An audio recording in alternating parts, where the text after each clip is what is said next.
você, viajante do universo do teatro, seja muito bem-vindo de volta ao ET Extra Teatral. Eu sou Gabriela Antonakis e hoje nós vamos falar de um livro chamado O Alto da Compadecida, que é uma peça icônica do Ariano Suassuna. Ariano Suassuna é um dos principais dramaturgos brasileiros que a gente conhece. Ele renovou a dramaturgia na era aí do modernismo. Ele é nordestino, de João Pessoa, viveu no Recife também e escreveu diversas peças. Ele também foi professor, filósofo, ensaísta, dentre outras coisas, mas como dramaturgo, o que mais se destacou muito, provavelmente, é O Alto da Compadecida, que é o que a gente vai comentar hoje. A peça, ela é de 1955, e eu acho que, independente se você for uma pessoa do teatro ou não, não tem problema, tanto faz, porque é uma peça muito divertida.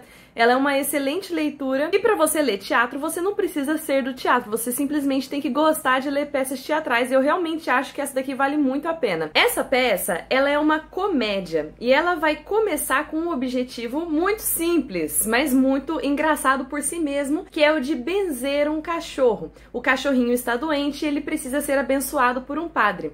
Quem vai levar esse cachorro para ser abençoado é a famosa dupla João Grilo e Chicó. Juntos eles fazem aquela típica dupla cômica, é como se fosse até mesmo um jogo de palhaço. João Grilo é o grande armador de tramas, é ele que tem as ideias que acabam complicando tudo, e Chicó é o grande contador de histórias, de muitas vezes muitas mentiras, e ele dá todo o apoio aí para João Grilo, mesmo assim, né, de má vontade, mas ele é o grande comparsa do João Grilo. Então, já começar por esses dois personagens, a peça fica muito divertida pela dinâmica que eles têm, que é uma dinâmica muito ágil, assim, muito rápida, né? Cheia de tiradas e de palavras engraçadas e de histórias e causas. Então, o que é interessante nessa peça do Ariano Suassuna, e que eu acredito que aparece em outras peças dele também, é que a ação da peça, né, os acontecimentos da peça, eles não são aquela coisa tão objetiva, né, uma ação atrás da outra, mas existe também espaço para poesia, para contação de histórias e para as falas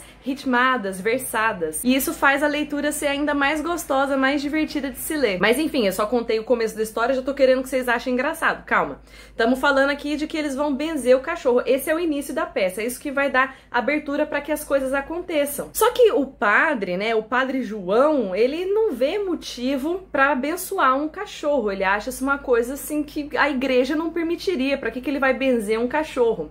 Até que João Grilo tem a brilhante ideia de dizer que esse cachorro não é somente um cachorro do patrão. Tem isso, eles estão indo benzer porque o cachorro é do patrão deles, o padeiro. João Grilo inventa que esse cachorro é, na verdade, de uma pessoa muito importante, o Major Antônio Moraes, e que eles precisam benzer esse cachorro porque o cara é importante. E aí entra um assunto que vai fazer parte da peça inteira, que é essa questão do clero, né, da igreja, dos membros da igreja, porque não aparece só o Padre João, aparecem outros membros da igreja que eu já vou falar pra vocês, que eles são muito vulneráveis quando o assunto é dinheiro. Então eles podem até negar em algum momento certos favores, por assim dizer, mas quando o dinheiro, né, quando a propina, por assim dizer, entra em cena, eles começam a mudar de opinião. Então nessa peça a gente tem toda essa ambientação de uma peça nordestina, a gente tem influência dos cordéis, do teatro de mamulengos, de toda essa cultura, e a gente tem a presença dessas figuras religiosas.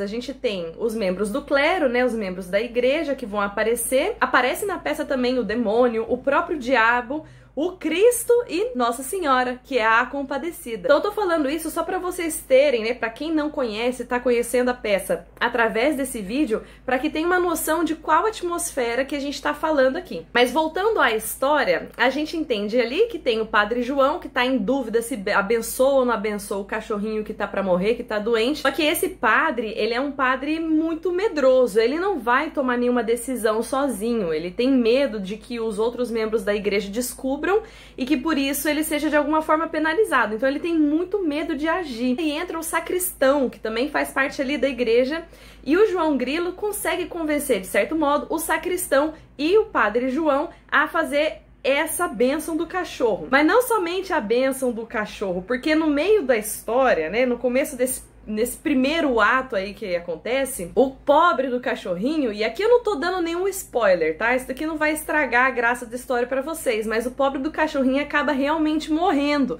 Nesse meio tempo, entra a própria dona do cachorro, né? E também o esposo dela, que são os patrões, que são os donos do cachorro, e também patrões do João Grilo e do Chicó. E a cena aí fica super engraçada, porque a mulher começa a chorar, e aí o Chicó chora junto com ela, e o João Grilo chora junto, uma coisa aumenta a outra, e aí entra esse joguinho aí de palhaços, né, fazendo uma graça. O cachorrinho morre e agora o assunto não é somente abençoar o cachorro doente, mas agora eles querem que o padre, junto com o sacristão, faça um enterro do cachorro, e não somente um enterro, mas um enterro em latim. Então agora o pessoal aí da igreja, o padre e o sacristão, vão ter que ser convencidos de enterrar esse cachorro. Só que João Grilo tem uma ideia brilhante, que é realmente colocar o dinheiro na roda. O que João Grilo inventa, né? Porque na verdade a sua patroa, a mulher do padeiro, ela precisa investir um dinheirinho aí para que o cachorro seja enterrado. Quem se responsabiliza pelo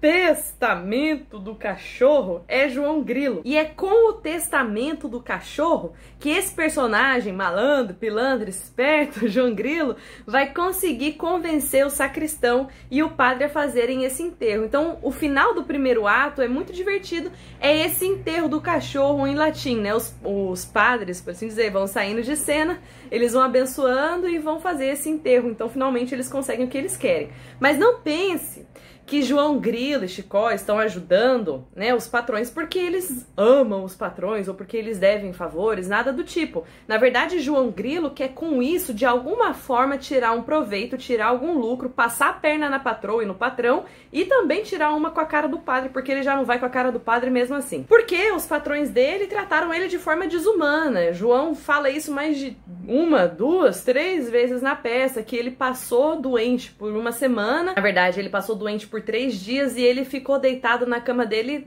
e os patrões pouco se lixaram pra ele. Na verdade, inclusive passaram até carne, bife na manteiga pro cachorro, mas pra João Grilo nada.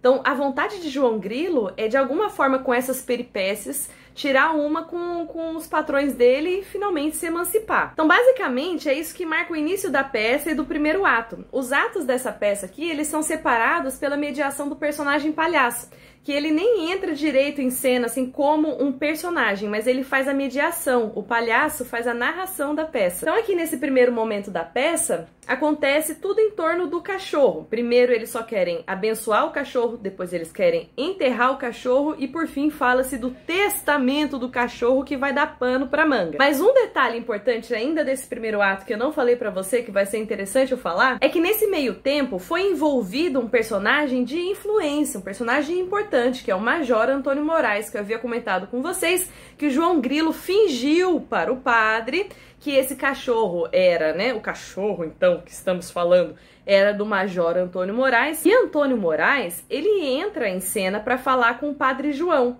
Mas, na verdade, ele entra para falar com o Padre João para pedir que o padre abençoe o seu filho. Só que o padre pensa que Antônio Moraes está falando do cachorro. E aí gera uma conversa toda atravessada. Enquanto o padre fala do cachorro, Antônio Moraes está entendendo que o padre está falando do filho. Esse é um exemplo de confusão que tem influência de João Grilo, que fica muito engraçado em cena. Eu vou ler esse trechinho pra vocês. Eu não havia comentado, essa edição aqui que eu tenho, ó, é da Nova Fronteira, tá? Vocês também encontram com facilidade outras edições desse livro. Como é um livro em português, a gente não tem aquela complicação com a tradução, mas essa edição aqui é uma gracinha excelente, dá até vontade de ler, de tão bonitinha que é. Mas mesmo assim eu vou continuar aqui, que eu separei pra vocês, e nessa edição que eu tenho, da página 43 a 45, sempre intercalando uma fala do padre e uma fala do Antônio Moraes. Aí vocês entendem direitinho quando eu for ler. Começando aqui por uma fala do padre. Mas que coisa o trouxe aqui? Já sei, não diga, o bichinho está doente, não é? É, já sabia? Já? Tudo aqui se espalha num instante? Já está fedendo? Fedendo quem? O bichinho. Não, o que é que o senhor quer dizer? Nada, desculpe, é um modo de falar. pois o senhor anda com uns modos de falar muito esquisitos. Peço que desculpe um pobre padre sem muita instrução. Qual é a doença? Rabugem? Rabugem? Sim, já vi um morrer disso em poucos dias. Começou pelo rabo e espalhou-se pelo resto do corpo. Pelo rabo? Desculpe, eu devia ter dito pela cauda. Deve-se respeito aos enfermos, mesmo que sejam os de mais baixa qualidade.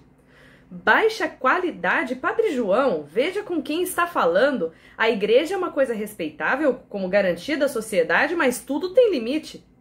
Mas o que foi que eu disse? Baixa qualidade. Meu nome todo é Antônio Noronha de Brito Moraes. E esse Noronha de Brito veio do Conde dos Arcos, ouviu? Gente que veio nas caravelas, ouviu? Ah, bem, e na certa os antepassados do bichinho também vieram nas caravelas, não é isso? Claro, se meus antepassados vieram, é claro que os dele vieram também. O que é que o senhor quer insinuar? Quer dizer, por acaso, que a mãe dele procedeu mal?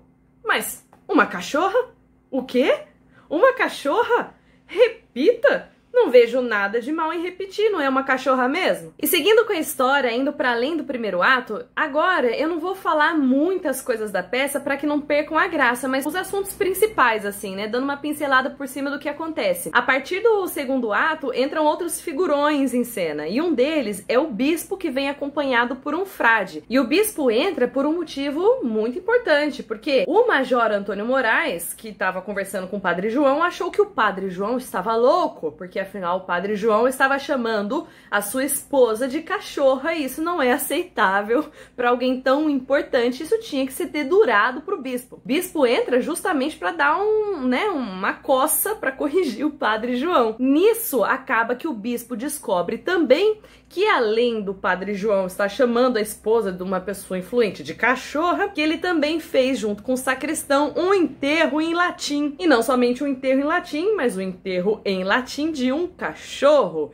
Isso tudo foi dedurado por quem? Por João Grilo. Claro, o bispo está preparado ali para dar as piores repreensões ao padre João e ao sacristão, até que João Grilo consegue envolver o bispo também no testamento do cachorro. E assim que João Grilo consegue envolver o bispo no testamento do cachorro, acabou a conversa, que até então o bispo estava super inflexível, rígido, dizendo até o lugar, o número da regra do código canônico que impossibilitava o enterro de um cachorro em latim. Depois que ele sabe do dinheiro, ele volta todo decidido a ser meio que comparsa dessa situação. Mas você já sabe que nessa história o que acontece é João Grilo que está tentando tirar proveito também dos patrões. Então não demora muito para que ele revele melhor qual que é o seu plano. E o seu plano é entrar também no testamento do cachorro. E para isso, para ele conseguir essa parte no testamento do cachorro, entra uma segunda história dentro dessa peça, que é o gato que descome dinheiro. Eu não vou me prolongar muito na história do gato, mas basicamente ele consegue vender, com a ajuda do seu comparsa Chicó, um gato que descome dinheiro para a sua patroa, a mulher do padeiro. Ela acredita de fato que esse gato, na verdade, quando ele vai fazer suas necessidades, que ele faz dinheiro. A forma de pagamento para esse novo bichinho sensacional, fabuloso, é uma parte no testamento do cachorro, para João Grilo também. Nesse momento que vou chamar de meio da peça, assim, né, o meio dos acontecimentos, tá todo mundo feliz, porque tá todo mundo com dinheiro, a dona já morreu o cachorrinho, mas já tá com um bicho novo que descome dinheiro. E bem nesse momento da peça, que a gente acha que todas as coisas poderiam terminar perfeitamente bem, entram dois cangaceiros e matam todo mundo. Acabou a história, mas é verdade, é isso que acontece. Entram dois comparsas, né, o Severino, que é o cara, o cangaceiro mora, assim, o cangaceiro principal, e junto com ele um comparsa que é sempre tratado pelo nome de cangaceiro. Pelo menos aqui as falas dele na peça aparecem só como cangaceiro, não tem outro nome. E acontece que a polícia fugiu, não tem mais ninguém ali pra defender eles e eles vão roubar todo mundo. Então, todo o testamento do cachorro que tava ali com o padre, com o sacristão, com o bispo, inclusive com o João Grilo, tudo isso vai parar onde? Vai parar no bolso dos cangaceiros, que não somente querem roubar esses sujeitos, mas ele também acaba assassinando toda essa galera, todo esse pessoal. Mais uma vez eu digo, não se preocupem, isso não estraga a leitura da peça, isso não é um spoiler, porque o que acontece? Por que Alto da Compadecida? A gente precisa chegar em algum lugar. Até então a gente tá no plano aqui das coisas, né, reais, das pessoas, das intrigas, dos problemas com dinheiro. Mas daqui a pouco, depois que eles são assassinados pelo cangaceiro, a gente vai pra cena do juízo final, do julgamento desses personagens diante lá de Cristo. O assassinato deles é uma coisa fundamental para que essa peça tenha o desfecho que ela tem. E aí entra o palhaço para mudar uma cena pro ato final, né, pro ato do julgamento final. E o palhaço faz isso de uma forma muito divertida, porque ele quebra com toda aquela expectativa da interpretação e ele fala, ô, vamos lá, vamos organizar a última cena, né? Quem que morreu aqui no último ato? Aí os personagens levantando a mão, ô, eu morri, tá.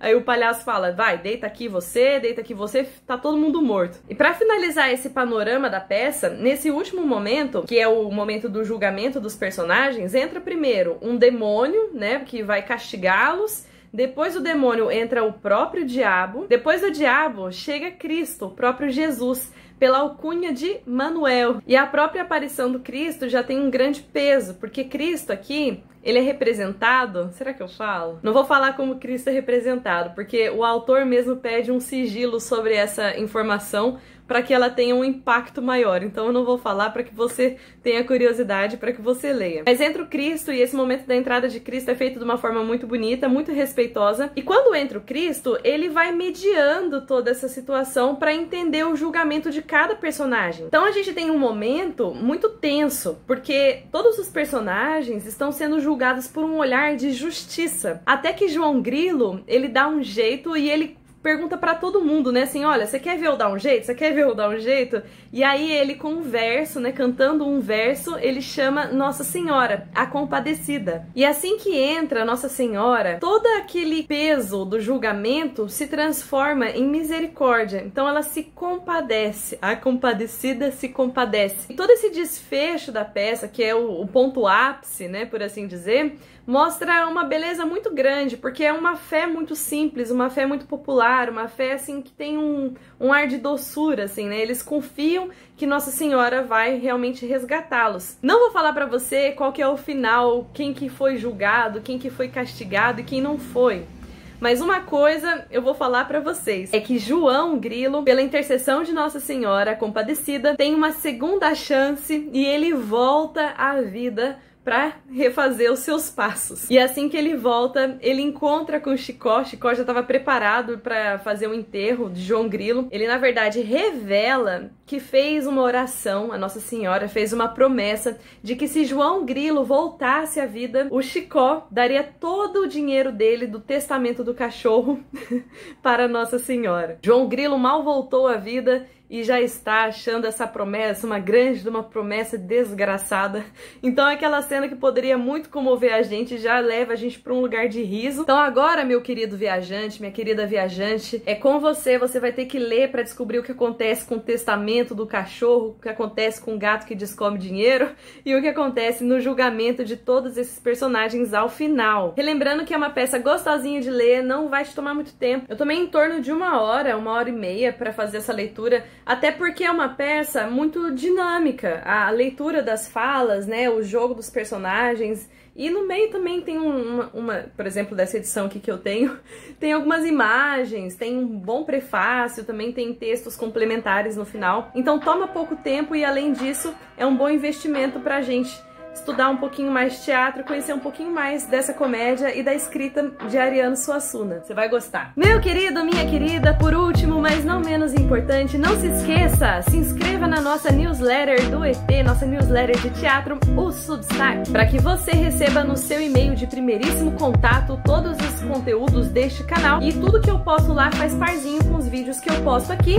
e contém um pouquinho mais aí da minha opinião. O link para você se inscrever no Substack vai estar aqui na descrição desse vídeo. E se você gostou deste vídeo aqui, não se esqueça, se você já chegou até esse momento, deixe aqui o seu joinha, o seu like, porque isso indica pra mim que você chegou até o final e que você gosta desse tipo de conteúdo. O seu comentário também é muito bem-vindo, vou gostar muito de saber a sua opinião, se você já tinha lido O Alto da Compadecida, se você já conhecia essa peça, ou se por acaso você já assistiu o filme, o que você gosta, o que você não gosta, será que tem alguma coisa que você não gosta? Não sei, você vai ter que me contar. Então fique aqui à vontade para deixar o seu comentário construtivo e encontrar o comentário de outras pessoas também. Muito obrigada por ter viajado aqui comigo mais uma vez, um grande abraço e a gente se encontra na próxima!